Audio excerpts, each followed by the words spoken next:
కాపునాడు. సామాజిక న్యాయం కోసం సామాన్యుని స్వరం, మీ కాపునాడు. కాపునాడు సమాచార లేఖ, లెటర్ నెంబర్ 212. నీ ఇష్టం వచ్చినట్టు ఆడడానికి ఇది ఉత్తర కొరియా కాదు. ప్రజాస్వామ్య వ్యవస్థలో తమ ప్రాంతాభివృద్ధికి సంబంధించిన తమ వాణిని అసెంబ్లీలో వినిపిస్తాడన్న గంపెడాశతో తమ ప్రాంతానికి న్యాయం చేయగల వ్యక్తిని ప్రజాప్రతినిధిగా ఎన్నుకుంటారు. సదరు రాజకీయ నాయకుడు ఎన్నికల్లో గెలిచిన తర్వాత అసెంబ్లీలోకి అడుగుపెట్టి ఆ ప్రాంతానికి ప్రతినిధిగా ప్రజల మనోభావాలకు అనుగుణంగా అసెంబ్లీలో వాదిస్తాడు, వివరిస్తాడు, నిలదీస్తాడు కూడా. అయితే జగన్ విషయంలో పులివెందుల ప్రజలు అనుకున్నదొక్కటి, జరుగుతున్నది మరొకటి.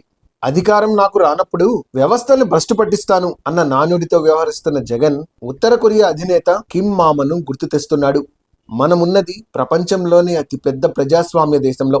అందులో అరాచక పాలన తీసుకురావాలని ప్రయత్నించిన వైసీపీ అధినేతకు ఆంధ్రప్రదేశ్ ప్రజలు చెంపచెళ్ళుమనిపించారు.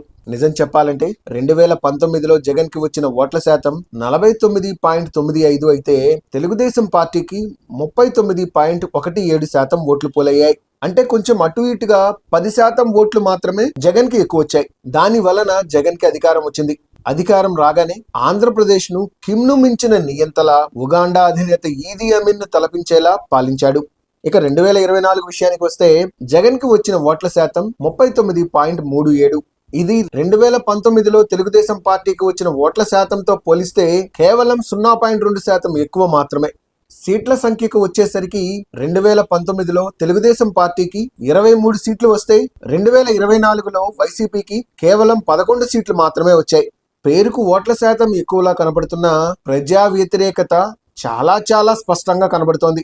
ప్రజాస్వామ్య వ్యవస్థలో ప్రతిపక్షం అనేది చాలా కీలకం అన్న సదుద్దేశంతో పులివెందులలో తన పార్టీ అభ్యర్థిగా బీటెక్ రవిని పెట్టి రాజకీయంలో లాలూచి పడకుండా తన బలాన్ని తాను నిరూపించుకోవడానికి చంద్రబాబు ప్రయత్నించాడు. నిజంగా జగన్ ను ఓడించాలంటే తన అభ్యర్థిని పోటీకి నిలపకుండా ఉంటే జగన్ ఓటమిని పులివెందుల ప్రజలు చూసి ఆనందించేవాళ్లు. అలా జరిగి ఉంటే వైసీపీ పునాదులు ఆనాడే కూలిపోయి ఉండేవి. ఇక్కడ మనం ఒక విషయాన్ని గమనించగలిగితే చంద్రబాబులో రాజకీయం పట్ల సదుద్దేశాన్ని చూడొచ్చు.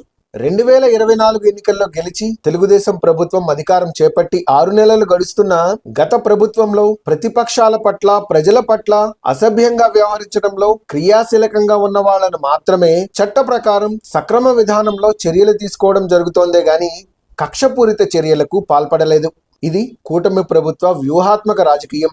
కానీ జగన్ ఏదో ఒక అవాంతరం సృష్టించి తనను అరెస్టు చేసే విధంగా రకరకాల ప్రయత్నాలు చేస్తున్న ప్రభుత్వం ఆచితూచి అడుగులు వేస్తూ వ్యూహాత్మకంగానే వ్యవహరిస్తోంది. జగన్ తను అధికారంలోకి రాకపోవడంతో తను చేసిన అరాచకాలను ఒక్కొక్కటి అసెంబ్లీ సాక్షిగా బయటికి లాగుతారనే భయంతో తనకు ప్రతిపక్ష హోదా ఇచ్చేదాకా అసెంబ్లీకి రానన్న డ్రామాకు తెరతీశాడు.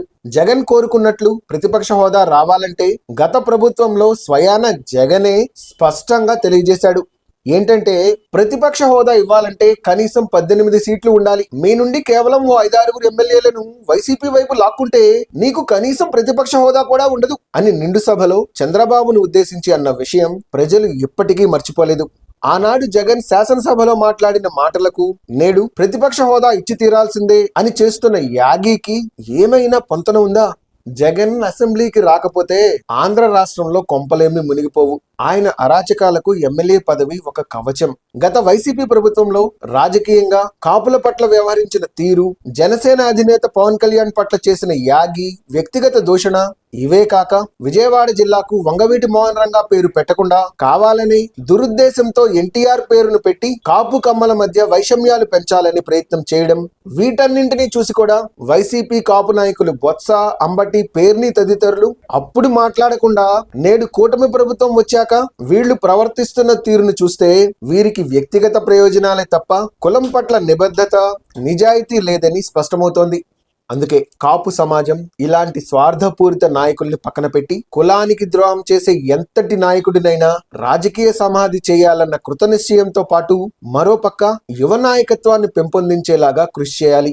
అలాగే కాపు సమాజం పట్ల అనైతికంగా ప్రవర్తించే ఏ పార్టీకి అయినా, ఏ నాయకుడికైనా ఇదే గతి పడుతుందన్న సందేశాన్ని స్పష్టంగా తెలియచేయాలి.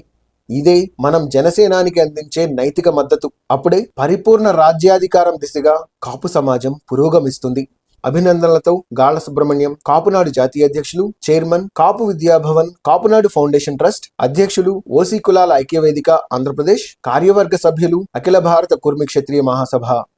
విజయవాడ కేంద్రంగా ఆంధ్రప్రదేశ్ లోని ప్రతి పార్లమెంటు పరిధిలో కాపునాడు ఫౌండేషన్ ఆధ్వర్యంలో విద్యార్థులకు వేరువేరుగా కీర్తిశేషులు మిరియాల వెంకట్రావు స్మారక విద్యాగృహాలు అంటే కాపు విద్యాభవన్ల ఏర్పాటు జరగనుంది. 5వ తరగతిలో ఆర్థిక ఇబ్బందుల వల్ల చదువు ఆపేసిన పేద కాపు కుటుంబంలోని బాలబాలికలను గుర్తించి కాపు విద్యాభవన్లో చేర్పించి వారిని ఉన్నత విద్యావంతులుగా తీర్చిదిద్దే బృహత్ సంకల్పంతో కాపునాడు ఫౌండేషన్ ఈ విద్యా ఉద్యమాన్ని మొదలుపెట్టింది. మన సామాజిక వర్గ భవిష్యత్ తరాల్ని విద్యార్థులుగా తీర్చిదిద్దేందుకు మీరు ఈ ఉద్యమంలో పాలు పంచుకోండి. కాపు విద్యాభవన్ ని సందర్శించి తగిన సూచనలు, సలహాలను తెలియచేయండి. యావత్ కాపు సమాజానికి కాపునాడు ఫౌండేషన్ తరఫున ఇదే మా ఆహ్వానం. సమాచారం, సహకారం అన్న నినాదంతో కాపు సమాజ అభివృద్ధిలో మీరు భాగస్వాములు కండి. కాపునాడులో సభ్యులుగా చేరండి, చేర్పించండి. Please visit www.kapunaduindia.com. Read Kapunadu Monthly Magazine.